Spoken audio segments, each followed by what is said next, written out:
Magandang araw mga boss. Kumusta pa kayo lahat? Ngayon mga boss, nandito na naman kami ni Boss Mike. At patabaan na naman namin mga boss itong sili namin ito. Ito mga boss yung sili namin na ang variety Red Hot F1. Siling Taiwan ito mga boss ha.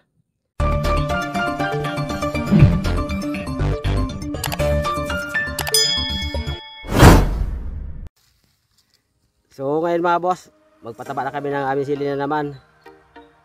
Ito na mga boss yung step number 5 ha. Ang resyo namin ngayon mga boss ng pataba na gagamitin, itong binabad na to, itong binabad na to.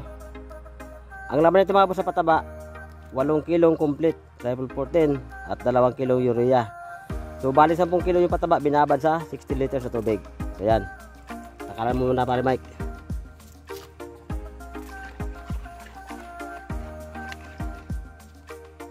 So ayan po oh, isang lata sardinas. Yan, ang tinatakal. At ilalagay dyan sa 16 liters sa tubig. Medyo malakas mga boss yung ratio namin ha, 10 kilo na yan.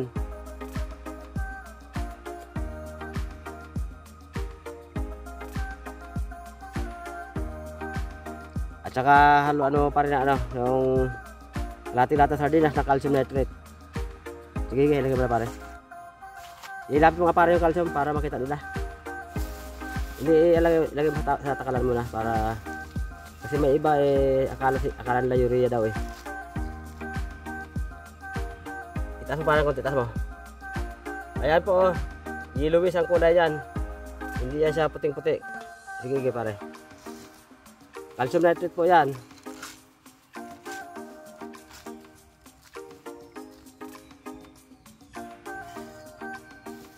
At saka kalating lata sardinas na 0016 putas.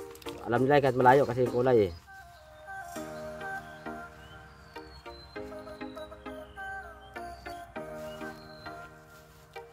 So yan mga boss ha, ang resyo ng pataba namin 10 kilos, 8 kilong complete triple 14, 2 kilong urea, pinaghalo at binabad sa 16 liters sa tubig.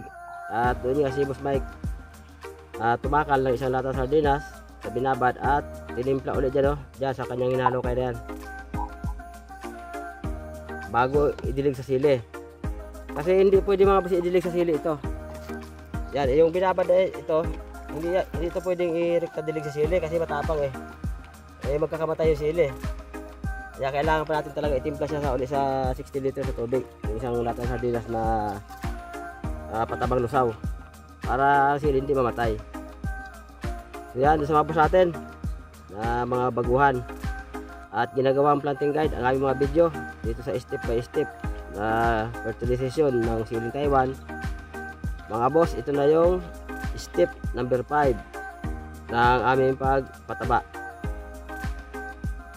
sa edad na 60 days after planting. Step number 5 ng pagpataba. So malaki na mga boss ang bunga nito, itong sili namin. Marami na ito mga boss bunga. At ikotin natin mga boss para makita nyo rin mga bunga nito, para sa mga boss natin mga baguhan. Dito na pare ang buhos ng pataba dito, pag ganyan na rito diretso. Oo, dyan na. Dyan ang buhos ng pataba, dyan na. Dyan, pag ganyan na. Oh, yan. Okay na yan pare, okay na yan. Ganyan na ang buhos. Huwag mo na siyang itutok sa puno. Ganyan lang. Yung ugat niyan, kalat na ugat niyan. Yan. Kaya mo lang pare siya medyo bagus-bagus sa pababa kasi yung ugat niyan. Buling na yan. Oo, nandiyan na sa baba yung ugat niyan. So yan mga boss ha, ginagawa namin ngayon diskarte ng pagpataba.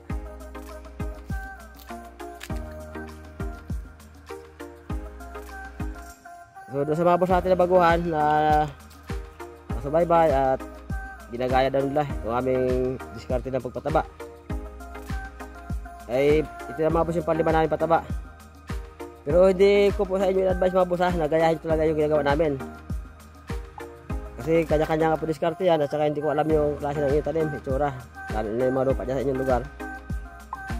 So hindi ko sa inyo advice na gayahin nyo. Kung gayahin nyo, nasa sa inyo na po yan. Hindi na namin control yan kung gayahin nyo man kami. Kami, nagbibigay ito ng nagsishare ng video para bigyan kayo ng mga idea. Marami na mga boss bunga oh. Oh. Idea ang sinishare namin ito mga boss. Hindi ko advice na gayahin nyo talaga kami. Nasa inyo na po yan, diskarte nyo na po yan. Depende na po sa inyong diskarte. Ayun, sa mga baguhan na gusto gumaya, medyo relax lang kayo mga boss sa magpataba.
So ito na mga boss, ang step number 5 sa aming pagpataba dito sa aming siling Red Hot F1 siling Taiwan. Ito mga boss, ang edad dito ngayon 60 days after transplanting. So abangan nyo lang mga boss ang iba pang video at update ng siling. Hanggang dito muna ako mga boss, babay muna, abangan ang next video. Bye bye.